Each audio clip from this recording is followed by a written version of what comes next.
Bueno, empezamos. Buenas tardes para todos. Disculpen las demoras que tuvimos hoy.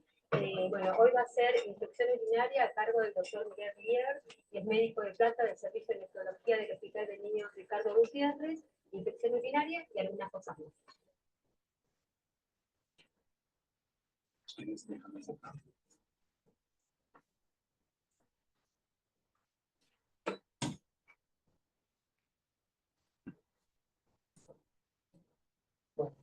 Buenos días todavía. Ahora la infección urinaria. Los nefrólogos no pasaron a la inmortalidad por el conocimiento de la infección urinaria, porque la verdad es que es muy probable que sepan, como hablaba el otro día con algunos de ustedes, sepan más o vean más infecciones urinarias que algunos nefrólogos. Así como para hacerlo un poco más divertido, traté de complicarlo un poco para que haya algunas cosas en las que pueda ejercer su pequeñía, si no voy a estar por debajo del todo. Así que vamos a empezar con esto. Bien, hacemos una hoja de ruta como para más o menos ir organizándonos de cómo va a ser la charla. En principio, las definiciones. Es importante tener en cuenta dos cosas con la infección urinaria. Tiene que tener síntomas, los síntomas pueden ser clínicos, síntomas clínicos, síndrome febril, bacteriuria, porotiuria, tenesmo, en las infecciones urinarias altas, por supuesto, en el lumbar, y tiene que tener un seguimiento patológico. Más temprano que tarde, pero el segmento patológico tiene que estar, porque claramente el epitelio, cuando es agredido, tiene que tener alguna manifestación de esa agresión, y la tiene a partir del aumento de la celularidad y eventualmente de la presencia de glóbulos rojos, de hematurias. Para hacerlo operativo, incluso desde el punto de vista asistencial, lo que hacemos habitualmente es dividirlas, separarlas en dos tipos de infecciones: la infección del tracto urinario alto, como la conocemos también como pielonefritis, ya no se llama más crónica ni aguda, la pielonefritis, donde hay un compromiso del parénquima renal. Básicamente este compromiso se manifiesta por fiebre, dolor lumbar importante, dolor abdominal, y la infección urinaria baja, que es bastante frecuente, que está limitada básicamente a la respectiva, que es la cistitis, eventualmente la uretritis, pero la cistitis es lo más común, y ahí sí tenemos los síntomas clásicos de colaquiuria, de disuria, de tenesmo, es decir, alteraciones bien más.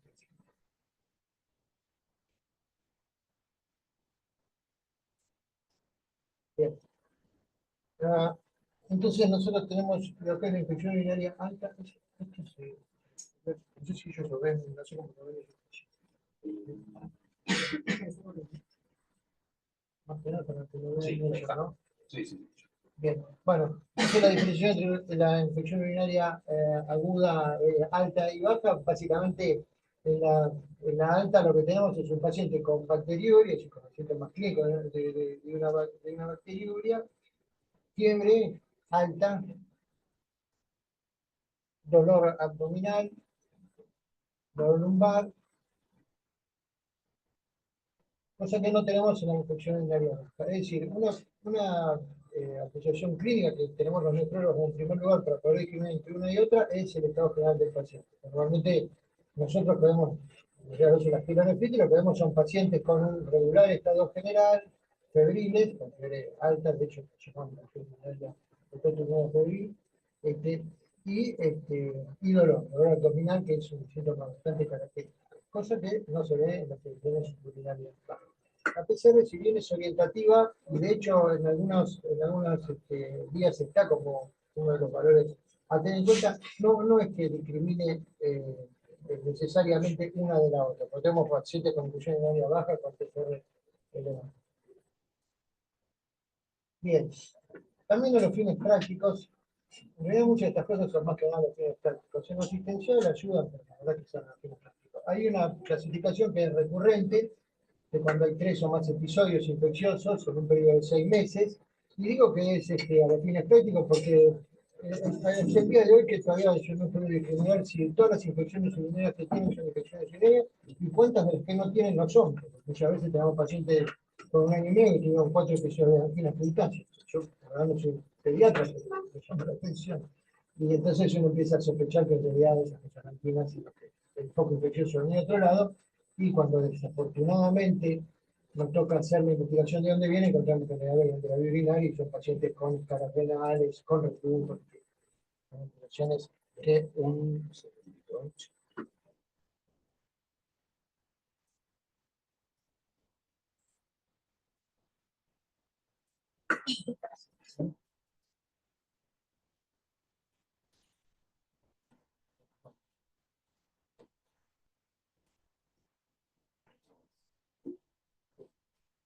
infecciones urinarias, este sí es un dato interesante que nosotros, ante nosotros sí le hacemos. En este caso, es si es por la misma bacteria o si es por una bacteria diferente. Si es por la misma bacteria, habitualmente lo que tenemos es una colonización a partir de algún proceso bacteriúrico no infeccioso, habitualmente en vía urinaria. Pero también tenemos, que después creo que lo voy a decir, un factor determinante para las infecciones urinarias recurrentes al mismo o diferentes gérmenes, que son los litos, es decir, las litiasis y la hipercalciuria. De la litiasis, de hecho, hay un tipo de cálculo que es el cálculo de Strubita, que es el cálculo magnésico, que el núcleo de ese cálculo es un núcleo infeccioso, por lo tanto ese es un cálculo que sí o sí hay que sacarlo y es un generador permanente de infecciones urinarias. Bien. Y esto es cuando el real responde, cuando el real tiene que ver con el mismo germen, si lo que reciba, y alguien, como decía, está acantonado ese germen en algún lado y no es posible sacarlo. Habitualmente lo que tenemos en estos casos es o un ureterocele o un citocele, es decir, son bolsas dilatadas de vía urinaria o un cálculo.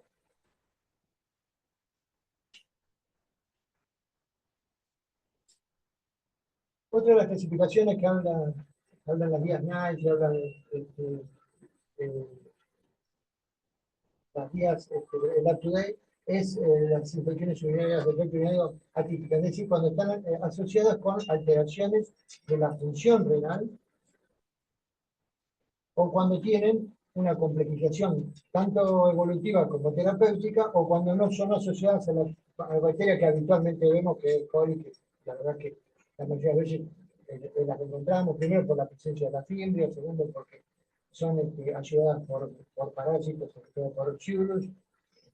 Tercero, porque hay que tener en cuenta que la horquilla vulvar y el recinto anal de las mineras, por ejemplo, están muy cerca, en una zona habitualmente colonizada, así que todo lo que condicione una alteración en la higiene de esa zona puede favorecer la aparición de infecciones urinarias. Después les voy a mostrar uno de los trabajos que hicimos, que es muy interesante, donde encontramos un grupo epidemiológico preferentemente afectado por infecciones urinarias, son justamente las nenas de los 3 y los 5 años, y el brillante. Después tenemos ya infecciones urinarias muy puntuales, unas son asociadas a catéteres, realmente tiene que estar más de 48 horas el catéter colocado. Habitualmente lo que dicen las guías NICE son 7 días por lo menos para poder asociarlo a la infección urinaria y al catéter. La urosepsis, que es el foco de partida de un proceso infeccioso generalizado desde la vía urinaria. Y un tema que a mí sí me preocupa mucho y siempre es el que más hincapié hacemos, que es la bacteriuria asintomática. Es decir, el urocultivo positivo en un paciente con un seguimiento urinario normal y sin crítica. Se le pide el seguimiento, digamos, bueno, si todo tiene normal, porque se le pide el seguimiento urinario. Bueno, la mayoría de veces nosotros lo que encontramos son hallazgos casuales. Se le pide digamos, al voleo, como ya sabemos que no sabe lo que busca, después no entiende lo que encuentra, ese es un problema, porque vienen a darnos a nosotros tratados y todo. Y bueno, esas son bacterias asintomáticas, y son gérmenes que están conviviendo en un medio de equilibrio, y el cual a largo plazo, esto lo vamos a ver, es que protegen a la vía urinaria. De hecho, cuando uno los trata, lo que está favoreciendo la aparición de gérmenes de mayor virulencia y habitualmente resistentes. Es decir, el mensaje es que las bacterias asintomáticas en pacientes que no tienen alteración de la vía urinaria no se tratan. Bueno, ¿cómo se llama? El diagnóstico puede ser con una muestra de orina al acecho, cuanto más grandes son, el valor predictivo positivo es mejor, la sensibilidad es mayor, por supuesto, y como siempre pedimos por lo menos 10 a la quinta, sería un buen número de forma de colonia. Si tenemos que hacer cateterismo, nosotros ahí tomamos, a veces hacemos para los urólogos, tomamos 10.000 unidades de formada de colonia, siempre con el seguimiento patológico, ¿no? Y en la función suprapública, por supuesto, cualquier colonia encontrada para la restricción urinaria. Teóricamente, la vejiga es una cavidad virtual que cuando reproducciona el líquido, no se reproducciona etcétera. Bien, este cuadro es de las guías españolas, son muy buenas, de infecciones urinarias, y vemos básicamente, digamos, la bolsa no se recomienda en ninguno de los casos, así que es algo que tenemos que sacarnos de encima.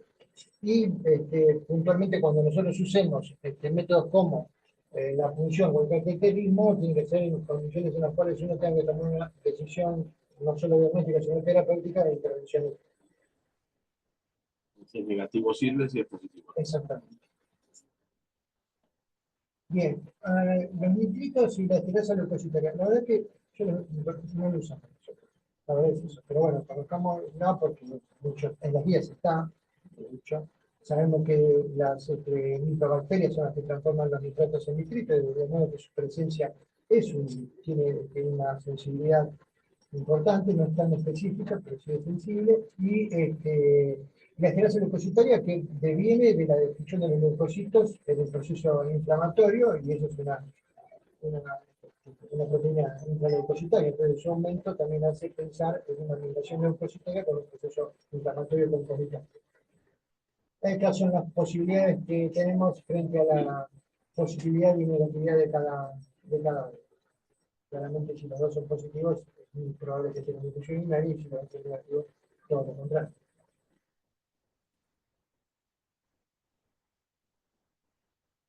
Bien. El segmento urinario, a veces sí, digamos, le hacemos mucho caso. En general, la presencia de leucocitos en la vía urinaria lo que habla es de un proceso inflamatorio. ¿Por qué les destaco esto? Porque un paciente con una nefritis lúpica tiene 50 leucocitos por campo y una infección. Entonces, lo que nos está diciendo que es un proceso inflamatorio o de origen infeccioso, pero no necesariamente, o de origen autoinmune, o de origen traumático, paciente categorizado. Bueno, claramente a nadie se le va a ocurrir medicar a un paciente con una vejiga neurogénica, una distrofia neuroradial a partir de una leucocituria, porque ese paciente, además está colonizado todo el tiempo, siempre está con leucocitos aumentados, porque está realizando un cateterismo, se tiene una agresión de la vía urinaria por lo menos 5 veces por día. Pero si el paciente no tiene estas asociaciones patológicas, la presencia de leucocitos nos hace pensar que probablemente un proceso inflamatorio que se acompaña de una clínica compatible cuando el proceso infeccioso está presente. En ese caso hablamos de orina no centrifugada de 5 leucocitos, en orina centrifugada de 10 leucocitos o más. Si es con hematuria, mucho más. Hematuria nosotros hablamos de más de 5 ppm por campo. Y la presencia de un leucocitario siempre nos debe alertar, además de un gran número de leucocitos, que esos leucocitos se están depositando a nivel renal, o sea, a nivel intraparenquimatoso. Por eso están agrupando el cilindro, ¿no? La piuria también es un valor importante para nosotros, sobre todo con clínica compatible. Si bien el caso de PVC, pero sí la piuria per se nos orienta mucho a la infección.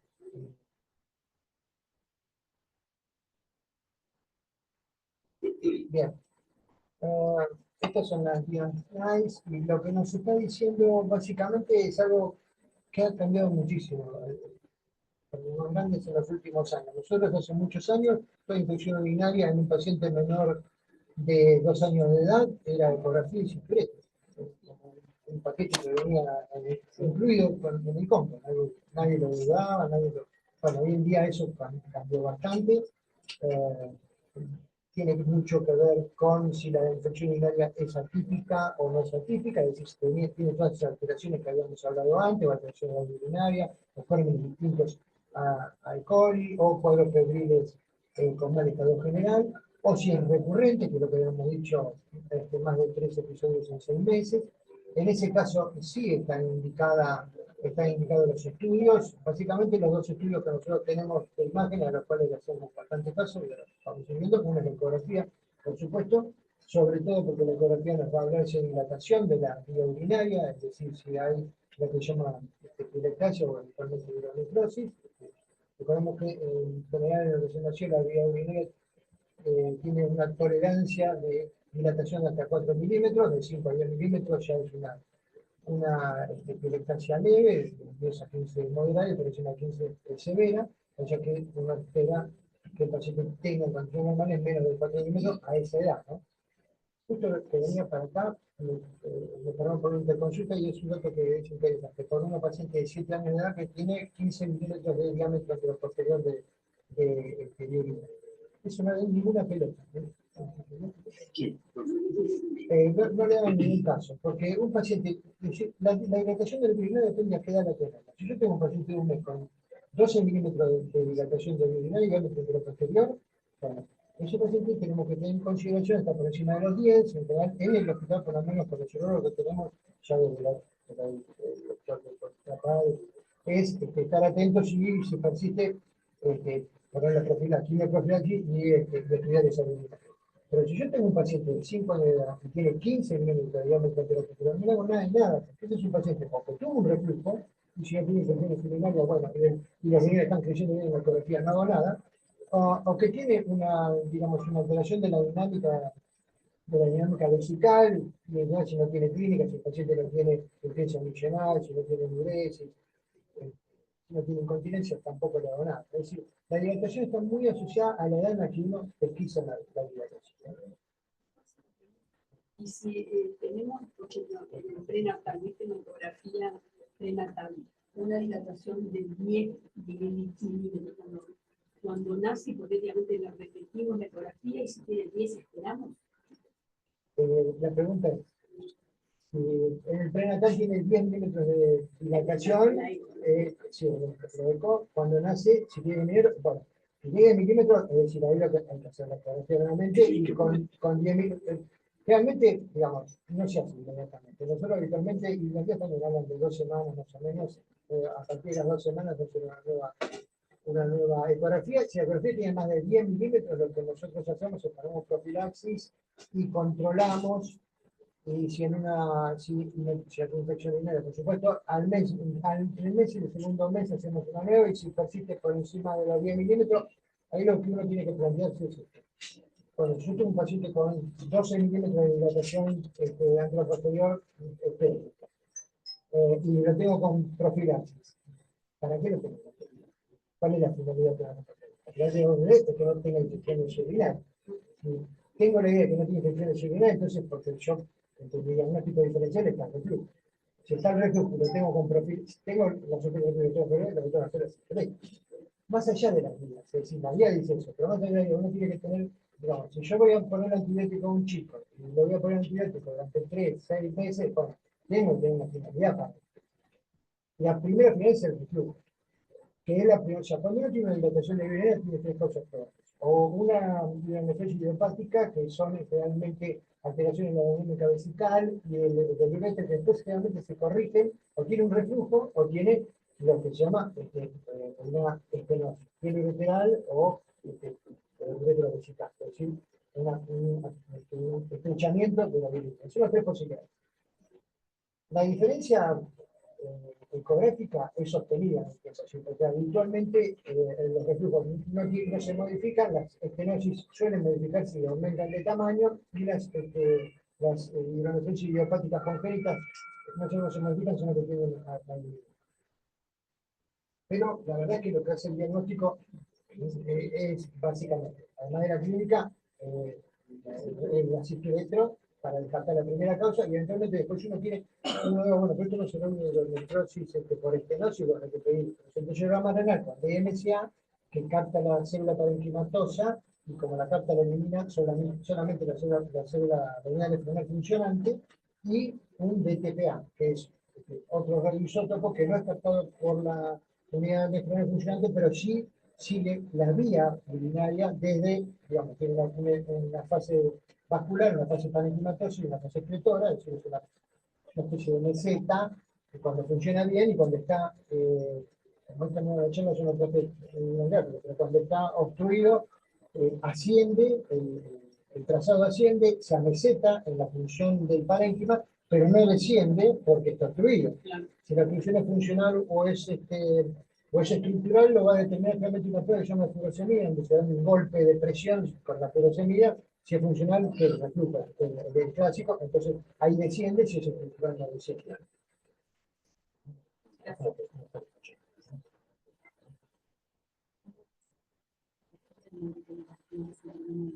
¿Sí? Sí. Bien. Bueno, esto es entre 6 meses y 3 años. Las vías NAI lo dividen en tres, ¿no? Menores de 6 meses a 3 años y mayores de 3 años. Y lo que nos va diciendo siempre es preferenciar los estudios en los pacientes que tienen infusión urinaria atípica o recurrente. Fíjense lo interesante que es esto en el sentido de que descarta ya lo que es la primera infección, la infección clásica, digamos, descarta prácticamente, ni siquiera la ecografía la toma como una consideración, ¿no? Como nosotros lo hacemos, la verdad que eso es pasivo. Pero estamos hablando en lo inmediato, ¿no? Después uno puede hacerlo, por supuesto, pero en inmediato lo descarta. Y estos son los mayores de 3 años. Bueno, acá claramente se va acotando porque la misma edad va reduciendo las indicaciones diagnósticas. Tengamos en cuenta que el centellograma, que es un dato, los mayores de 1 año, incluso en las guías Signa preferencian los mayores de 1 año a la cinturetro. Lo interesante es que nos va a decir si hay horas de hipocaptación. Hipocaptación quiere decir unidades nefrológicas funcionantes y cicatrizales. El tema es el siguiente. En primer lugar, el punto de corte para una captación renal de cada riñón normal es el 43%. Es decir, un riñón capta en forma patológica cuando capta menos del 43%. Pero los riñones siempre van a captar el 100%. Eso significa, es como si yo tirara un balde de pintura sobre un piso. Es decir, mancharlo voy a manchar. Eso significa que si un riñón capta 10%, si el riñón está excluido, funcionalmente ese riñón ya no está funcionando, el otro capta el 90%. Pero eso no quiere decir que el otro que capta el 90% es un riñón normal. Pero el otro riñón también puede tener una hipocaptación. Está captando el 90% porque le estoy tirando el 100 y alguien lo tiene que agarrar. ¿Me explico? Entonces, cuando ustedes tienen un centellograma, no solamente tienen que prestar atención al porcentaje de captación, por el punto de corte normal del 43% o más, sino también a cómo capta cada riñón. Y eso se ve no solo en la fotografía, sino que habitualmente es informado. Pero si hay o no hay la hipocaptación, lo que llaman escalas. Las escalas no aparecen inmediatamente después del proceso. Pueden aparecer hasta 5 años después. De modo que uno tiene que estar atento a eso, sobre todo cuando se enfrente a una infección urinaria alta o pielonefritis. La cual, por otra parte, tampoco se pide de inmediato el centellograma, sino que esperar por lo menos 3 meses, porque de inmediato hay alteraciones vasculares, hay alteraciones de perfusión del riñón. Generalmente lo que hace el riñón es preferenciar la circulación sobre el área corticoneural central. Entonces lo que tenemos es en los procesos agudos por ahí hipocaptaciones polares que después no son tales, después se revierten. Por eso se espera 3 meses para realizar el centellograma. Teniendo en cuenta, y les repito, que un centellograma normal a los 5 o 6 meses no necesariamente implica que ese riñón no fue afectado porque hasta 5 años después pueden aparecer lesiones. En general uno no repite el sentido, como que la filosofía sigue muy severa, sino que lo va siguiendo con ecografías y las ecografías nos van diciendo si el paciente tiene áreas de hipocaptación porque son áreas retráctiles con menor crecimiento.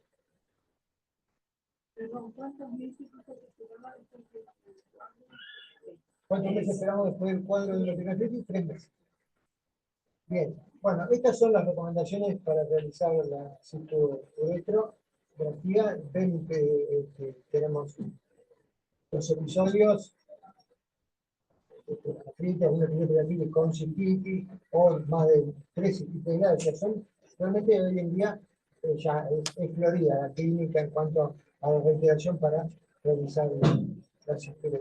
Y por otro lado tenemos, bueno, lo que hablamos, la hidronefrosis, de grado 3 y 4 son por encima del 15, con alteraciones ya del tamaño renal, eso es la hidronefrosis. La hidratación, el ureter no se tiene que ver en la ecografía. Si tenemos informado un ureter visible, porque ese paciente tiene una alteración, o tiene un megaureter, que es una dilatación por una alteración de la fibra muscular del ureter en sí, o tiene una estenosis, o tiene una disgrafia neuroradial, por una alteración de la dinámica vesical, lo que tiene un reflujo activo o pasivo, el ureter no se tiene que ver. Si se ve, puede ser en respuesta a alguna de estas situaciones.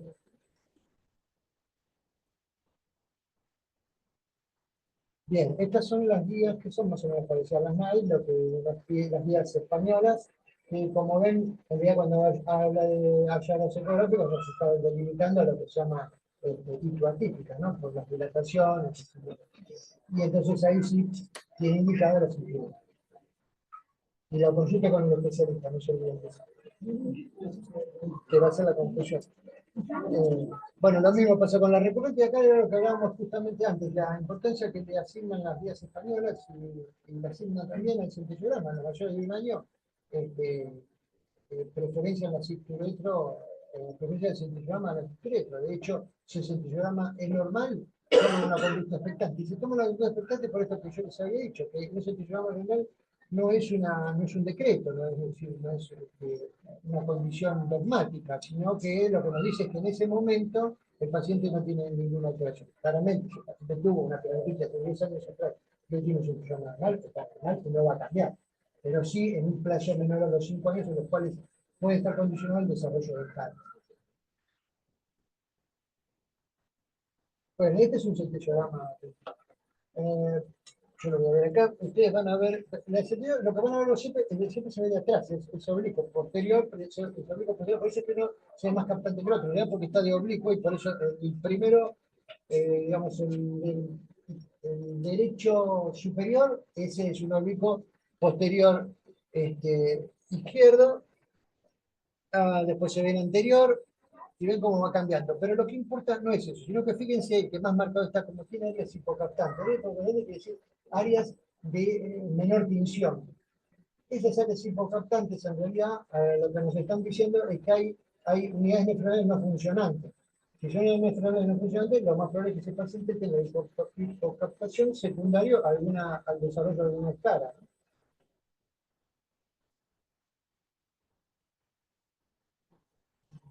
Cuando ustedes tienen estas alteraciones, eh, se produce un mecanismo que para una charla incluso creo que más entretenida, pero más larga que esta, que es un mecanismo de hiperfiltración. Eso es lo que condiciona la vida útil del riñón. Digamos, para hacerlo breve, normalmente nosotros a partir de la semana, a partir de la semana 20 empiezan a producirse nuestras unidades nefronales y a partir habitualmente de la semana 38 ya son las unidades nefronales con las que vamos a vivir toda la vida, esas o menos, pero no más. El nefrón es una unidad altamente especializada que no tiene capacidad de reproducirse. De modo que, por un lado, tenemos con este concepto tenemos que tener dos cosas. Primero, si yo nazco con 30 semanas, voy a tener menos unidades nefronales, sí o sí, y una vez que nací no las voy a recuperar, de modo que mi riñón va a ser un riñón sometido a un estrés mucho más temprano que el que habitualmente ocurriría. Pero por otra parte, cuando yo nazco y tengo 40 semanas, mi millón de unidades nefronales no está trabajando. Yo tengo lo que llamo una reserva funcional renal, que es lógico, no voy a poner a laburar a 100 tipos haciendo lo mismo durante 80 años, en el mejor de los casos. Porque se me van a agotar antes. Entonces lo que hago es tener una reserva, como en una batalla. Van al frente, y a medida que se van agotando son reemplazados. De modo tal que eso va a condicionar, por un lado, una alteración, vamos a poner entre comillas, fisiológica, sobre todo en la población occidental, que son los adultos grandes. Tenemos claramente, si nos dio tendremos posiblemente áreas de esclerosis, es decir, áreas que ya no están funcionando, porque fueron consumidas con el tiempo. Eso se acelera en el paciente que tiene una infección en una piel nefrítica, porque tiene escaras, entonces tiene nefronales que ya no funcionan, y llaman a las que están funcionando. Si yo tengo una empresa con 20 trabajadores, por ejemplo, llamo a las madres para que lo entiendan. Tienen 20 trabajadores y yo he hecho a 10 y me quedan 10 y les digo, van a tener que laburar por los otros 10 que se fueron, se me van a cansar antes o algo va a pasar. Bueno, a mí me pasa con los niños de Entonces eso va a condicionar un agotamiento de la función renal. Y la manifestación de ese agotamiento de la función renal en este fenómeno se llama hiperfiltración de la proteína. Es decir, la proteína en la orina, la albuminuria, que es el parámetro más prematuro, generalmente un valor por encima de 20 microgramos por minuto, una relación albúmina-creatinina por encima de 30 miligramos gramos, habla de albuminuria patológica, es la primera alteración de una sobrecarga de trabajo de la unidad nefronal que se conoce como hiperfiltración. Y la segunda que acompaña es la hipertensión. Es decir, un paciente con un mecanismo de hiperfiltración agotado y reclutamiento completo de su unidad nefronal va a tener dos manifestaciones clínicas: la albuminuria patológica con una proteína progresiva y la hipertensión arterial. Eso es la consecuencia final de estos pacientes. Esos son los urópatas con reflujo. Ustedes sepan una cosa, que eso es algo triste.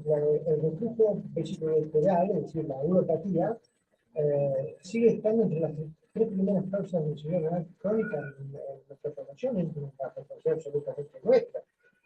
No nuestra como médicos, sino nuestra como sistema de salud. Es decir, claramente falla el sistema de salud para el cual un paciente que tiene todas las posibilidades de no tener esta alteración llega a esto. ¿Está? Y la otra cosa, el síndrome de enfermedad social, absolutamente social. Más que mencionar un lo contrario, es una enfermedad inductiva de la pobreza.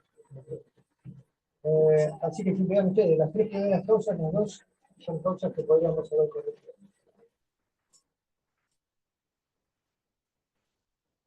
Bien, bueno, la presentación médica está la que estuvimos hablando hasta ahora. Es decir, las alteraciones en... Una interesante que en las mamás nos la define es que cambia el olor. Las mamás tiene un olor distinto, más fuerte. Bueno, y saben dónde le damos mucho bolillo a nosotros en los mielos, porque el mielo no tiene dolor. Ya el cepilla, no le duele. Pobre. Puede tener fiebre por varias causas. El seguimiento es patológico, así que una pregunta que le hacemos mucho a las mamás, a los chicos cuando son más grandes, es si cambió el olor. Y ellos te dicen, sí, cambió el olor, y bueno, ahí hacemos el cultivo que viene positivo, que viene siempre positivo, entonces la verdad que es lo que hacemos tratar. Entonces se acabó y podemos qué pasa si cambia el olor. Lentamente yo tengo pacientes con el olor, la verdad no me queda otro. Bueno, y en la Santa, como vimos hasta ahora, bueno, la PCR para los españoles es un dato importante, cuando para las mujeres era un dato determinante, para los españoles es importante. Bien, y vamos a los factores, ahora creo que a partir de ahora vamos a hablar de los factores de riesgo. Les dije que lo importante en todo esto era ver los factores de riesgo, y esto es lo que un poquito nos da un poco más de conocimiento sobre cómo tratar a los pacientes. Uno de los factores de riesgo más importantes es infecciones urinarias recurrentes. Por ahí, de vuelta, los más grandes se acordarán que había una patología llamada la cistitis de la luna de miel. Porque normalmente nuestras madres y todo pensaban que, bueno, ¿cuándo va a tener cistitis mi hija si no se puede casar? Bueno, hoy en día nosotros tenemos muchos adolescentes, diría que la primera causa en el consultorio de nefrología de infecciones urinarias por relaciones sexuales. Entonces, una de las cosas que hacen los adultos y lo que nosotros estamos aprendiendo de ellos es cuando los pacientes realmente tienen infecciones tienen infecciones urinarias recurrentes. Claramente ellos se meten más relaciones, porque primero no cabe en ninguna cabeza y segundo el paciente se explica y dice, este tipo viene de otro mundo. Pero entonces tenemos que tratar de ayudar de algún modo. Hay trabajos que hablan de modificar la técnica de la relación sexual. Una cosa también, posiblemente ya de no sé de dónde sacaste trabajo experimental, pero tampoco hacemos. Entonces lo que hacemos es darle una profilaxis, lo que se llama una profilaxis precoz.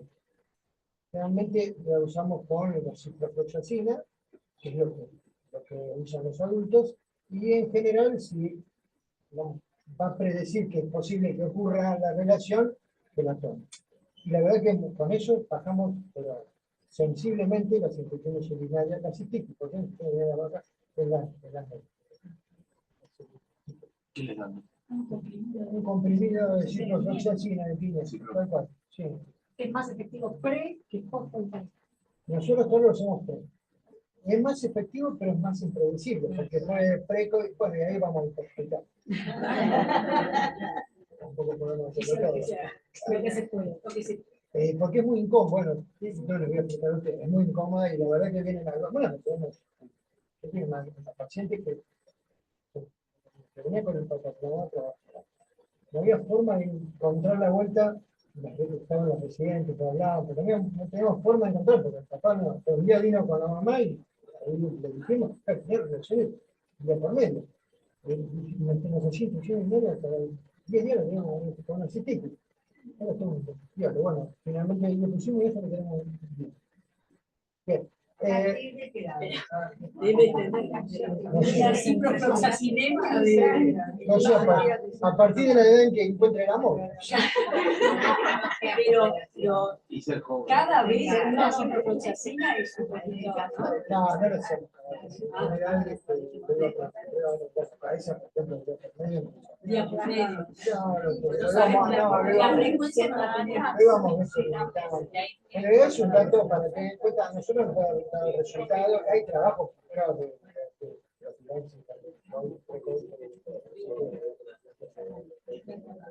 bueno, la angina de gas, después se los voy a mostrar, pero lo que les decía antes, que ahora se lo nosotros hicimos un trabajo, después va a aparecer, donde encontramos que la población más susceptible era de 3 a 5 años en invierno. Primero porque tenían más, en segundo lugar porque vieron que al baño van solas, porque no pueden utilizan solas, entonces esa situación que tiene todo un contexto social que podemos caer de Ecuador, tiene su contrapartida, que es el aumento de infecciones porque se utilizan mal. Entonces veíamos que estas son las nenas que más infecciones urinarias se hacían, y sobre todo en la etapa de invierno, que era donde se utilizaban a las corridas por el frío. Los parásitos, sabemos que el enterovirus lleva, digamos, lleva en la grupa al coli, y el coli se agarra del enterovirus para subir, y después a través de la fin, es decir, la ventosa que tiene asciende, es decir, que necesita la presencia de reflujo para subir, y la hipertensión. La hipertensión es una cosa muy frecuente, muy frecuente. Parece que cuando un paciente tiene infección urinaria recurrente, una de las cosas que hay que pedirle siempre es un calcio. Si es posible, de 24 horas, digamos en los mayores de un año de edad, 4 miligramos kilo día es el valor tope normal. Por encima de 4 miligramos kilo día habla de posiblemente hipercalciuria, o la relación 0.2 calcio creatina muestra única, que puede llegar hasta 0.6, 0.7 en las menores de 6 meses. Pero digamos, esa es una causa. Después hay unas cosas mucho más específicas, como la hipocitraturia, porque el calcio urinario es que el agua para el citrato, cuando usted está por debajo del calcio se elimina mucho ultrafiltrable, porque el calcio se elimina como cristal, así que lo que tenía es una lesión del epitelio, y esa lesión del epitelio es una superficie de continuidad que favorece la entrada de las bacterias. Bien, y la fimosis es otro punto importante. Digamos, se ha visto que cuanto antes ocurre, digamos, la queratinización, menor es la posibilidad de que el glándula urinaria, sea la uretra, sea invadida. Por eso es que, por ejemplo, con la prostatectomía, las infecciones urinarias bajan sensiblemente porque la queratinización es previa. Ustedes saben que el glande está protegido por el prepucio, no está queratinizado, por eso causa molestias la prostatectomía en un adolescente. Es decir, la fimosis no es que tiene una indicación cuanto antes porque va a pasarle algo, no va a pasar nada. Además que un globo durante la micción no va a pasarle más nada. El paciente puede tener estas relaciones sexuales teniendo la fimosis. El problema es que una cosa es hacer una prostatectomía en un chico de 3 años de edad y otra cosa es una prostatectomía al adolescente. El postquirúrgico de la prostatectomía en el adolescente, yo no se lo aconsejo a nadie. Es absolutamente incómodo porque el glande no está queratinizado. Entonces es como tener una quemadura y estar tocando cosas con la quemadura. Es una situación muy incómoda. Por eso es que es tan importante, cuando el paciente hace infecciones urinarias reiteradas, evaluar si no tiene fimosis fisiológica, pero evaluar si esa fimosis fisiológica rebate o no rebate. Si no rebate, que es una fimosis fisiológica no rebatible, la indicación sería la prostatectomía cuando el paciente hace infecciones urinarias reiteradas.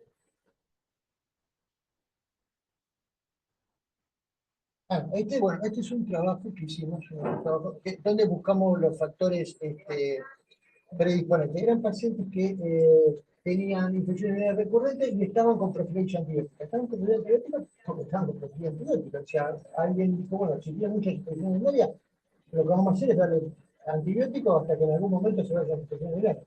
Por ahí no es la mejor idea, porque por ahí no se van a hacer infecciones, pero no solo eso. Lo que uno va a hacer es seleccionar una flora bacteriana resistente. Entonces las próximas infecciones urinarias van a ser cada vez menos controladas. Bueno, lo que se hizo en esto fue, se separaron con y sin con y sin profilaxis, y se vieron los factores predisponentes. Los factores predisponentes que tomamos en ese momento fueron los que más afectaban a la población que estudiamos, que era la incontinencia y la urgencia miccional. Este es otro tip. Lo que dice la guía es que cuando un paciente tiene infecciones urinarias recurrentes, una de las cosas y tiene urgencia miccional o tiene incontinencia, lo que se debería hacer es una urodinamia, es decir, una evaluación de la funcionalidad vesical. Una urodinamia es incómoda, es una cituleta permanente a la que se le agregan presiones y con el electrodo se ve como recorte. Es muy incómodo. Con el doctor médico, con el doctor padre, lo que hacíamos, y quedó así, era invertíamos la carga de la prueba. Como cuando tenía alteraciones de la dinámica vesical, lo que llaman contracciones vesicales muy inhibidas, lo que hacíamos era dar oxibutinina, es decir, un relajante de la vejiga para que se produjera un vaciamiento completo, invertimos. Le damos, cuando tiene recurrente y tiene urgencia miccional o tiene incontinencia, no es muy difícil, pero sí urgencia miccional, incontinencia sobre todo, le damos la oxibutinina. No hacemos profilaxis, le damos la oxibutinina. Y la verdad que muchos de estos mejoran estas alteraciones de la dinámica y dejan de tener infecciones. Ustedes sepan que la cistitis, para que se produzca, tiene que haber pis en la vejiga. No es una cavidad virtual, está cerrada. Entonces, si yo tengo contracciones vesicales inhibidas, estoy sacudiendo un vaso, pero no termino de vaciarlo nunca. Lo que necesito es apretarlo para que se vacíe.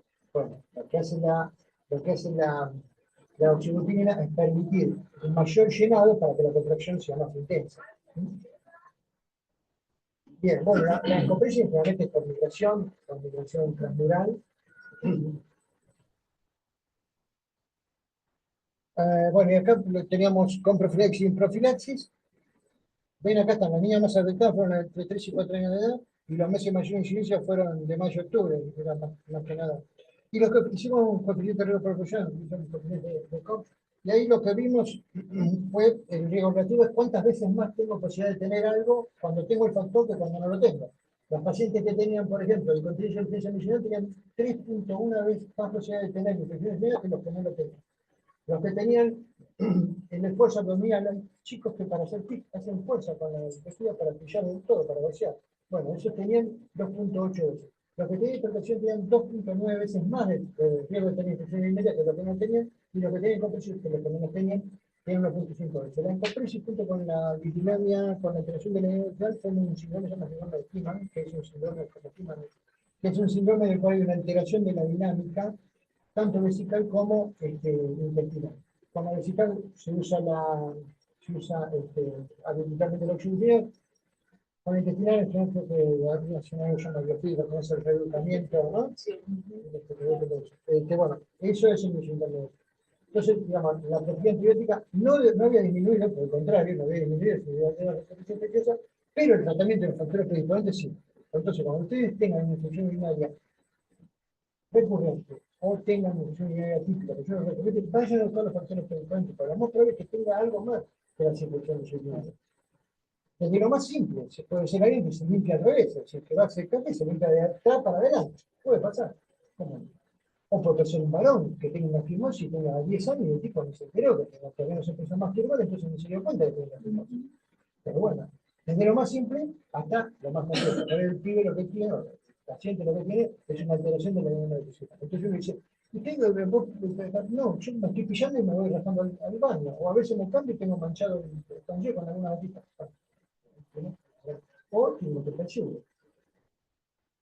Un dato interesante para hipertensión es que te pregunten si los papás tienen cálculo. 80% tiene una herencia política. 80% de los pacientes con cálculos tienen los padres con cálculos. Y como la primera causa de los cálculos de hipertensión es probable que los padres tengan cálculos y los chicos a esa edad recién tengan hipertensión. Incluso la vitamina C, sí, digamos, eso se lo pusimos mucho nosotros, era con los urólogos, incluso hay un producto comercial, del cual no recuerdo el nombre, pero la vitamina C sirve para algunas bacterias, sí, porque el medio ácido no favorece, pero por ejemplo, para próteos no sirve, ¿viste? Y por otro lado, si uno tiene vitaminas y el paciente tiene hipertensión, lo que se hace es favorecer el depósito de los cálculos de fosfato calcio. Entonces, pero de todas maneras no funciona. Bueno, eso sí. Bueno, este es otro factor. En realidad, lo que hay que tener en cuenta es el reflujo del 3 al 5, porque el reflujo intraparenquimatoso, que es el que puede traer la escara renal, es a partir del reflujo grado 3. El grado 1 y el grado 2 no trae lesión intraparenquimatosa, de modo que ni siquiera necesita profilaxis. En realidad, la profilaxis empieza a partir del grado 3. Con respecto a esto, quiero decirle también otra cosa importante que vemos en el hospital y que uno ve más que nada en la asistencia hospitalaria. Si yo tengo un paciente con un reflujo grado 3 que vive en la quiata, y acá se hace así, lo más probable es que ese paciente se corrija quirúrgicamente al respecto, porque yo no sé qué va a pasar. Digo la quiata y digo una así importante. Digamos, un pueblo perdido, yo no sé qué va a pasar, no sé si va a tomar la profilaxis 3 veces por semana, yo no sé si va a tener infección y nadie se va a dar cuenta, entonces lo mejor es sacar el problema. Ahora, si tenés un grado, que nos ha pasado a nosotros, incluso en la política privada, tenés un grado 4, un grado 5, sin escala, el paciente una vez que el medio lo da, lo puede mantener con profilaxis y ver qué pasa. Normalmente el reflujo se va a corregir solo porque es la inmadurez de la inserción del ureter distal sobre la vejiga. Habitualmente a partir de los 3 años ya va desapareciendo, los 4 años de reflujo. Entonces yo tengo un paciente que me encuentro con un grado 4 y el paciente tiene un año y bueno, lo espero. Una cosa es que tenga grado 4 y tenga 4 años, porque ya para cuando sea pero y lo espero. Entonces ahí también importa mucho el medio social. No es lo mismo nosotros tenemos un paciente con grado 3 que vive en un lugar que no sabemos qué va a pasar, pero ocurre con mucho de la pediátrica a todo lo contrario.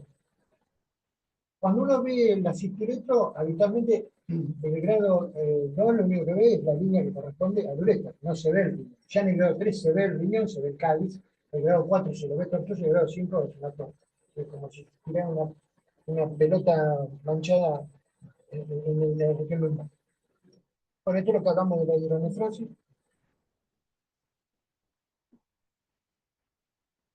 Y esto es otro trabajo que hicimos que fue hipercalciuria idiopática y densidad de patologías asociadas, y lo que vemos es como cuando la hipercalciuria se redujo, las infecciones urinarias se redujeron, y eso también nos habla de un riesgo relativo de 2.8, o sea que el paciente tenía, entre los pacientes con infecciones urinarias, entre los pacientes que tienen infecciones urinarias, los pacientes que tienen hipercalciuria tenían 2.8 veces más de posibilidad de tener de ser los causantes. Y entre los pacientes, de la población general, los pacientes que tenían hipertensión tenían 7.2 veces más de posibilidad de tener infección urinaria. O sea que la hipercalciuria claramente era un factor determinante para la infección urinaria, porque fisiopatogénicamente el cristal lo que genera es un daño del uroepitelio y favorece el ingreso de las bacterias.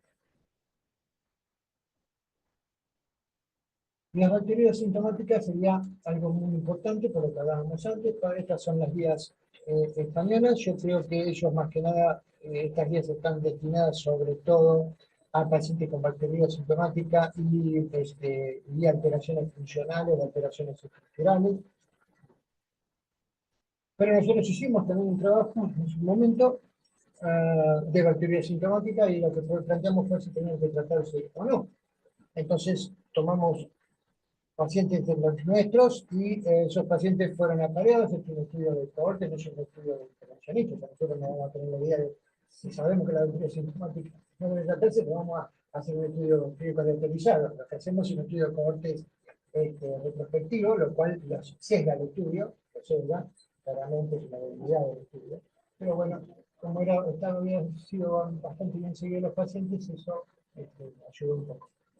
Fueron 54 pacientes y se dividieron en los pacientes que estaban con tratamiento antibiótico, pero no necesariamente el tratamiento antibiótico asociado a las bacterias asintomáticas consideradas infecciones urinarias y tratadas como tales, sino pacientes que tenían neumonías o que tenían angina custosa o que tenían vaya a saber qué y se les daban antibióticos, ellos también se incluyeron como pacientes que recibían antibióticos, frente a los pacientes que no habían tenido ningún tipo de tratamiento antibiótico.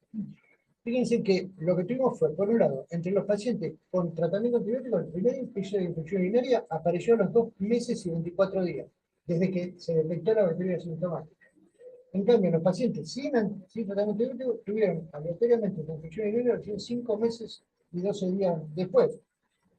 El riesgo relativo de tener infecciones urinarias complejas de difícil tratamiento en los pacientes que estaban recibiendo que habían recibido tratamiento siendo bacteriuria sintomática era de 2.82%, 8 veces más.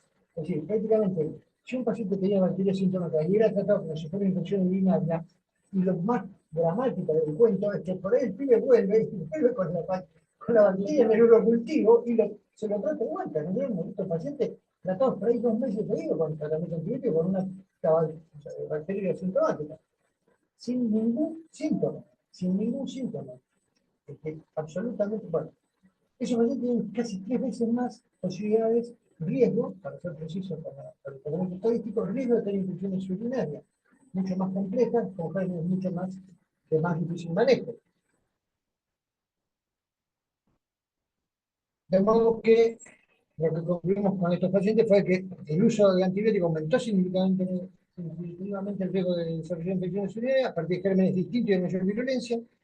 La mayoría de los pacientes sin tratamiento que tenían bacteria sintomática, cuando le pedíamos de vuelta, había desaparecido la bacteria sintomática. Y probablemente el cambio de la virulencia sea por el tratamiento inadecuado. Punto y aparte, si yo tengo que hacer una cicloreto y el paciente tiene una bacteria sintomática, lo tengo que tratar porque el paciente tiene que estar estéril para un tratamiento invasivo. Eso es otra cosa. Bien, los tratamientos, bueno, estos son tratamientos empíricos de acuerdo a las NICE. Creo que ustedes lo saben mejor que yo, porque yo la verdad que a veces me tengo que fijar. Estos son antibióticos parenterales. Básicamente nosotros usamos también para usar vía oral, por supuesto, los meses, los meses de 6 meses de vida también, y por supuesto con pilonetritis. Hay trabajos ahora que pilonetritis, por lo menos a veces son 4 o 5 veces, pilonetritis por tratamiento con vía oral en pacientes mayores de 50 años. Yo no lo uso. Bien, ¿en quién indicar la quimioprofilaxis? Yo creo, puntualmente, la experiencia lo que me dice que yo uso la profilaxis cuando tiene una finalidad. Si no, la verdad que yo la uso si el paciente va a requerir una cicloretro, si el paciente está usando pañales, tiene menos de 6 meses de edad y me está haciendo infecciones urinarias, y yo le quedo cicloretro y no tiene reflujo, a veces lo dejamos profilaxis, generalmente lo dejamos un tiempo, habitualmente 6 meses con profilaxis y vamos viendo, porque decimos algo está pasando que se nos está escapando, por ahí es una alteración de la dinámica vesical, sospechamos que es eso, y claramente no se lo similaridad a estos pacientes, entonces se lo dejo con profilaxis a ver qué ocurre. Bueno, los reflujos grados 3 para arriba, sobre todo 4 y 5 con profilaxis. Los pacientes que tienen alteraciones de la dinámica vesical y que esa alteración de la dinámica vesical condiciona un reflujo pasivo, también van con profilaxis. Este es el tratamiento que nosotros utilizamos cuando tenemos hipercalciuria, es un tratamiento secuencial. Habitualmente lo que sea en la mugre se limpia con agua, así que hay que tomar agua. Lo que hacen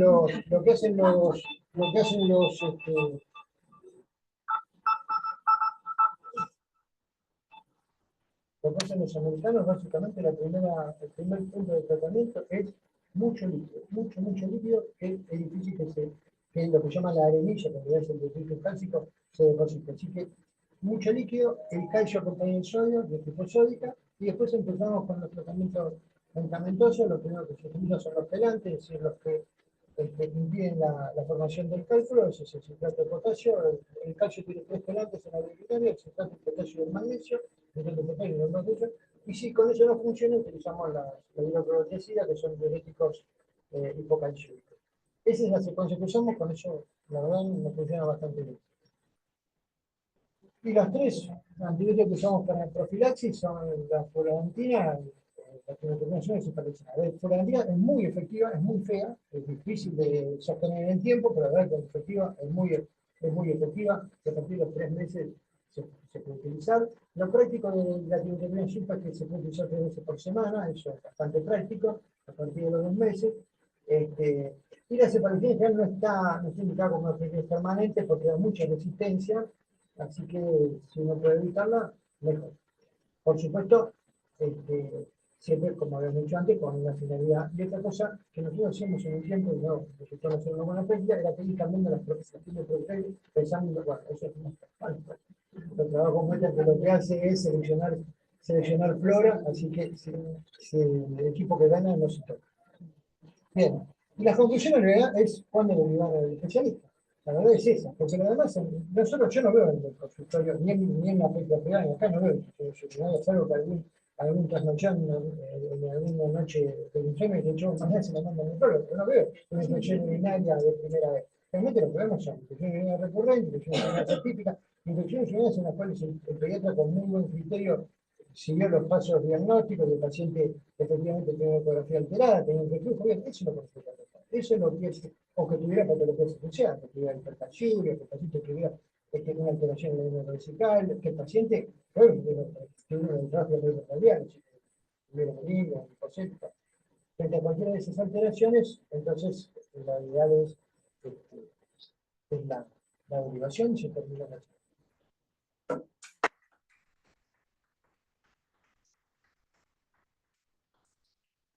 ¿Alguna duda, pregunta? Una preguntita. En general, el tratamiento lo hacemos 10 días de tratamiento. La primera infección de 10 días de tratamiento, que se dice de tratamientos cortos, y si hacemos o no hacemos el uno cultivo posterior a la infección urinaria, que ya hipotéticamente no se hace más. Tiene que tener mucho tema, que a mí me mucha más. Yo no hago no. El paciente síntomas que la previo, no, porque ahí me meto en lío. No, no. En el tratamiento siempre, Nada más. Buenísimo, muchas gracias.